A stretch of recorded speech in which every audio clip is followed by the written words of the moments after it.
माननीय doctor Shashi Tharoor ji. Madam, we are ready, but the finance minister is absent, madam. आ रही हैं, वो भी आ रही हैं और अभी फाइनेंस मिनिस्टर बैठे हुए हैं, राज्य मंत्री बैठे हुए हैं। Please Ma'am, I am ready to speak. State minister करेंगे। Doctor Shashi Thank you, Tharoor. Madam Chairman. Madam Chairman, a few years ago, I was constrained to observe of my absent friend, the Honourable Finance Minister, that her budget speech in this House reminded me of the garage mechanic who said, "I couldn't fix your brakes, so I made the horn louder." Looking at this year's finance bill in her absence, I think she has slightly changed her tune. She's now saying to taxpayers, "I couldn't repair the roof, so I brought you an umbrella." This finance bill is a classic case of patchwork solutions at a time when the nation needs clarity, conviction and decisive leadership. The government's economic management finds itself in the grasp of deep-rooted structural challenges, Madam Chairman. We've seen growth targets being scaled down. Double-digit growth is apparently unattainable, and the ambitions of maintaining a respectable growth rate of even 6% and above are fading away. The portion of our population engaged in agriculture is higher than ever, while manufacturing has shrunk to around 15% of GDP, the lowest in this century, ma'am. Our informal sectors of employment are soaring, and dependence on foreign capital inflows to manage the current account deficit is growing amidst a staggering situation where our exports are stagnating, production is not going up. Even those who are earning 5 or 6 times the per capita income are now struggling to maintain their standard of living. So Viksit Bharat by 2047 is a laudable objective for a quarter century from now. But how does this finance bill begin to get us there? It has taken the government years to finally realize that just 2% of Indians, the hard-working taxpayers, ma'am, have been really carrying this country on their backs. Individual taxpayers, mainly the salaried middle class, were already contributing more than the corporations last year, and yet no action was taken. That would have been the time to act, as I pointed out in last year's budget debate. But now, in the current financial year, corporate taxes have crawled up by 8%, while individual and non-corporate taxation has soared by 21%. Now the government finally wakes up and gives something of a tax break to the salaried middle class. Who else is financing the government? The Aam Aadmi, through indirect taxes, most notoriously GST. Instead of the good and simple tax we all wanted, India has multiple and confusing GST rates, including the highest GST rate in the world at 28%. But tax revenue still lags at 18% of GDP. In contrast, China has 13% GST cap, but they collect 20% of GDP with it. Vietnam has an even lower 8% cap and collects 19% of GDP. Thailand, GST is only 7%, ma'am, and they get net 17% of GDP. Now, beyond exorbitant rates, our system carries a dubious tax, the dubious burden of being the most complex tax in the world. 77 countries have GST, and they impose only 1 or 2 tax slabs. This multi-rate structure in our country has only further raised the compliance burden for businesses. Indeed, bifurcating input tax claims based on different product tax rates is a significant hurdle for businesses. There's supposed to be an advanced ruling mechanism that should help, but I can tell you from the MSE food sector in Kerala, the MSMEs there, that applications are left unheard for months, even years. And our traditional snacks in Kerala, like parampuri, vada, ada, korkata, all face an unfair 18% tax simply because of the absence of an assignable HSN code. With a shelf life of under 24 hours, these snacks often go unsold and are discarded. But sadly, their input tax claims are denied, leading to mounting losses. This system, I'm sorry to say, is less a tax and more a punishment. So much for the claims of ease of doing business. And where does all this money, all this tax, direct and indirect, end up? Mostly lost, apparently, because 28.59 lakh crores, both disputed and undisputed, in unrealized tax revenue, has been sitting untouched in this finance bill, nearly double the amount from fiscal year 21. Imagine if this was actually realized, our entire fiscal deficit for fiscal year 25 could be vanishing overnight. But no, instead, 13.97 lakh crores in corporate tax remains unrealized. Only 9.11 lakhs has been collected. Similarly, non-corporate tax demand stands at 14.62 lakh crore. Collections lag at 10.45. And GST evasion has doubled to 2 lakh crores already this year. With 18,000 fake entities caught, many more remain undetected. Now, while all this is going on, between 2017 and 2022, 35,000 wealthy Indians, the so-called high net worth individuals, left our country to relocate abroad, complaining of tax terrorism. Obviously, when rich people migrate, their wealth also migrates with them. And this affects revenue generation, wealth creation, employment opportunities. Surely we need to review not just their effective tax rates, but the manner in which tax demands are made that drive such people away. Unleashing tax terrorism is self-destructive, madam. It reduces sources of long-term revenue from future wealth creation. The government's attempt to raise money through other means, all failure. Through disinvestment, underwhelming results. They've abandoned the strategy. Reports suggest that the PLI scheme, introduced with such fanfare, will also be allowed to lapse because it hasn't worked. Such is the state of affairs that the government now relies on the Reserve Bank of India's dividend as a major source of revenue. That's neither sustainable nor ideal. And this bill prompts another question, Madam Chairman. If the government is set to forego almost 1 lakh crores in direct tax revenue and 2,600 crore in indirect taxes, on top of the inevitable drop in import tariffs due to likely reductions in customs revenue prompted by our responses to the American government policies, and on top of that declining capital gains tax amid a stock market downturn, then revenue receipts are going to be further squeezed across all these categories. How can the government claim it will cut the fiscal deficit to 4.4% for the coming financial year? The maths don't add up. Is our finance minister, welcome Madam Finance Minister, are you offering us Jadugar economics? How can we reduce the fiscal deficit in these circumstances? And if we do, who pays the price? And let me ask, ma'am, very frankly, why is it that only 2% Indians are paying income tax? The reasons are endless. Unemployment, income inequality, poverty, inflation. But can the government continue to run itself on the backs of just 2% of our people? While the economy is crawling forward at a snail's pace, income distribution is as lopsided as ever. The top 1%, their share more than doubled, from 10% in 1991 to 23% in 2023. And then the top 10%, so the top 1% went to 23%, the top 10% went from 35% to 59%. And the bottom 50% of our population, their share of our national income has shrunk from 20% to 13%. Clearly, prosperity and growth aren't slow for everyone, just for those of the bottom half of our population. But they're the ones who need progress the most.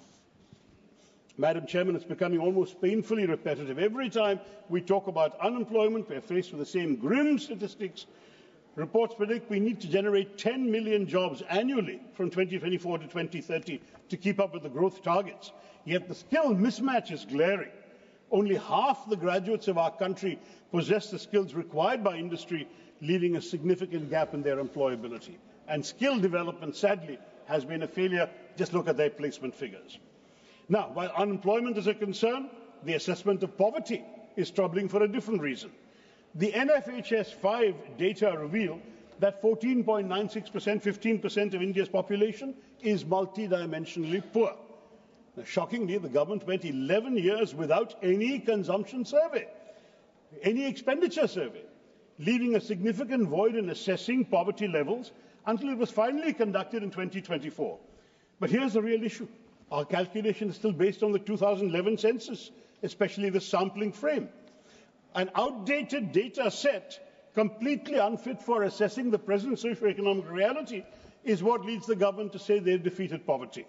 Well, according to the World Bank, the international extreme poverty line is $2.15 per person, and that's daily, and they use a higher poverty line of $365 for the lower middle income countries, but India's median poverty line is only 1/10 of that World Bank figure at the present exchange rate, which would make us wonder if we truly understand the scale of poverty around us. It's high time we acknowledge that the true extent of our poverty is very grave, and we must have more accurate assessments to ensure that our efforts at poverty alleviation really work and have a lasting impact on the millions who continue to struggle in silence. The hopes of economic growth and prosperity, Madam Chairman, seem to be slipping further away as unemployment rises, poverty deepens, jobs are scarce, wages are stagnant, and just when struggling households think they might catch a break, instead of easing the burden, small businesses find themselves drowning in compliance rules. Informal workers are still making up a chunk of the workforce, and they're pushed further to the margins. So since the Finance Minister has been kind enough to join us, let me capture the present situation in some light verse. Tax our petrol, tax our shirt, tax our footwear, tax our dirt. Tax our mobile, tax our calls, tax our hovels, crumbling walls. Tax our salary, tax our ride, tax our mithai on the side. Tax our sorrow, tax our cheer, tax our future year by year. GST income tax forms pile high, cesses, surcharges make us sigh. Roads with potholes, trains that derail, where does it go? Is it all a fail? When we ask, is this all in vain? You smile and say, it's for the nation's gain. And if we ask you to try and fix it, you point and say, you will be Vixit. Yet still we pay with a patriotic heart, hoping our cash will play a small part in building a future bright and fair for the nation we love beyond compare. And let me say, ma'am, that the 5 southern states, Andhra Pradesh, Tamil Nadu, Kerala, Karnataka and Telangana, are amongst India's strongest economic engines. They are paying taxes. They generate over a quarter of the country's direct taxes. They contribute 28.5% of GST. But when it comes to receiving their fair share, they get a mere 15% of the centre's tax pool. How is this acceptable? How can states that fuel the nation's economy be expected to sustain their growth with such an inadequate return? By all means, let us ask the richer states to help the poorer ones, but surely not in such a disproportionate manner. The Finance Bill 2025 is yet another move by the centre to hoard revenue here at the state's expense. By slashing basic customs duty on several items that are shared with the states and shifting the difference to agricultural infrastructure and development cess, AIDC, which the centre keeps entirely, this ensures that states lose out. So AIDC share is increased, centre deprives the states of extra rightful revenue. Its growing addiction to cesses is not only opaque, but also undermines fiscal federalism. And yet, for all its love of cesses, there's one the centre just can't seem to stomach, the GST compensation cess, which was intended to offset the loss of revenue to states after the GST implementation and has been extended only till March 2026. That money actually belongs to the states. States have repeatedly demanded that their share in vertical devolution be raised from 41% of revenues to 50%, a reasonable demand, but one that continues to be ignored. And what happens when states have grievances? Nothing. Once the Central Finance Commission submits its report, it dissolves, leaving states with no constitutional mechanism to challenge or negotiate their share. Where is the accountability? We could have had an independent fiscal council to serve as a redressal body, ensuring that states have a say in how their hard-earned revenue is allocated. And I urge the Finance Minister to consider such a method, because shouldn't those who contribute the most to the nation's economy have a voice to receive a fairer share? Or can the cycle of economic injustice just continue unchecked? Let me turn, Madam Chair, to my own state, because Kerala's share of tax out of the divisible pool seems to be on a permanent downward slide, from 3.8% under the 10th Finance Commission, 1980 to 85, to 3% in 2000 to 2005, and now under the 15th Finance Commission, it's down to a mere 1.9%. 18,000 crores lost since the last one. Now, this is for a state which is struggling to meet routine expenditures and is sinking into debt that has now crossed 4 lakh crores. But always the expectation of Kerala seems to be pay more, receive less, and somehow keep thriving. Now, amid this financial crunch, Madam Chairman, when the state government sought 4,500 crores in special assistance to tackle coastal erosion, rehabilitate fisherfolk through the Punargehem project, modernize fishing harbours, was given no response. Lakhs of poor fishermen are left struggling under a trifecta of crises. Low prices for their catch, depleted fish stocks due to overfishing, the removal of kerosene subsidies by this government for their boat engines, and yet no relief package has been announced. Even Kerala's 1,000 crore rupee request to address human-wildlife conflict was ignored. Part of a larger pattern of neglect evident in the plight of the people who are victims of wildlife attacks, fishermen left adrift, ASHA workers still deemed volunteers despite their critical role, and key projects left unfunded. While the centre has earmarked 25 lakh crore for the states, Kerala receives less than 40,000 crore, a drop in the ocean. The state also failed to secure a 24,000 crore economic package for financial stabilisation and the much-needed aid for the Vilnius port project in the current budget. All we have got, and that too after the intervention of the Honourable Governor, is a loan of 5,900 crores and no grant. Apparently, when it comes to equitable financial support, Madam Chairman, some states are more equal than others. Now, the Centre's masterclass in delayed tactics continues. Wayanad's landslide victims are still waiting for aid that never seems to arrive, despite the Kerala High Court actually urging the government for immediate action. The state government conducted a post-disaster needs assessment and estimated that 2,220 crores was required for recovery and reconstruction, submitted to the centre on November 13th, 2024. Nothing has come. And this is supposed to be urgent disaster relief. I ask you, Madam Chair, instead of releasing much-needed funds like this, the centre still insists that Kerala must first exhaust its own balance in the State Disaster Response Fund for all other disasters before receiving any help for Wayanad. All this while thousands of lives and livelihoods are at stake. But it's part of a larger pattern of neglect and unfulfilled promises. From healthcare and infrastructure to livelihood support, Kerala has been systematically sidelined. I've been pleading in this House many times for help in addressing the severe coastal erosion problem. My own constituency has lost 64 square kilometers of territory to the sea while I have been MP. Bharat Mata ki dharti, lost forever. But the centre says it's not their problem, and the state says they have no money for the sea walls and groins needed to save our coast. Beaches where youth played football or cricket in my first years as an MP have disappeared today, man. Who is going to help us? And key projects that could transform Kerala's infrastructure and economy continue to be stuck in limbo. The All India Institute of Medical Sciences remains a mirage despite many years of repeated requests. 22 aims have been sanctioned across India. Keralites are still waiting. Similarly, the National Institute of Speech and Hearing in Thiruvananthapuram was promised an upgrade to a national university for rehabilitation and disability studies in the union budget of 2015-16. Explicit commitment, 10 years later, no action. A promise to establish a national university for Ayurveda in Thiruvananthapuram has recently materialized in Gujarat. It seems that where Kerala is concerned, promises are easier to make than to keep. Now, while these delays and denials are Kerala's burden, other aspects for other states, for all our country, the Indian economic landscape is very worrying. The economic survey suggests that foreign investment is moving 2 minutes, ma'am. But in fact, net FDI has been slowing year after year, and outflows are surging.